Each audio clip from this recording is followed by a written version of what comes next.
We're going to do that using these matrices. Okay? And down this side we have the different technologies, and across the top we have the different factors for each one of the major considerations. So for precision, we have, of course, resolution, repeatability, accuracy, and velocity. And out of those, what I want you to consider first, always, is your resolution and your repeatability. You see, with resolution being the smallest increment step that you can make, without that you have nothing else. You have to have resolution. And that leads into repeatability, which is the ability of the drivetrain to go back to the same commanded position time and time again.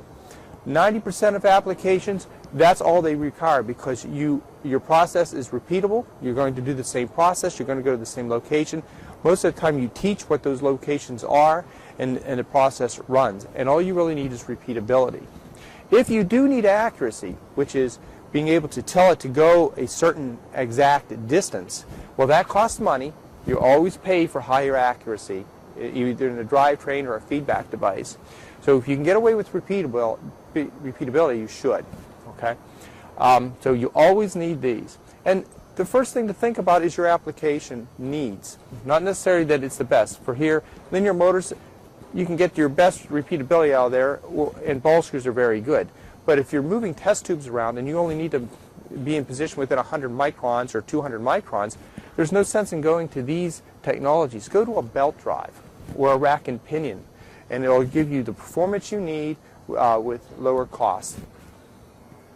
The other thing to think about is your velocity control. And this is really a yes or no question.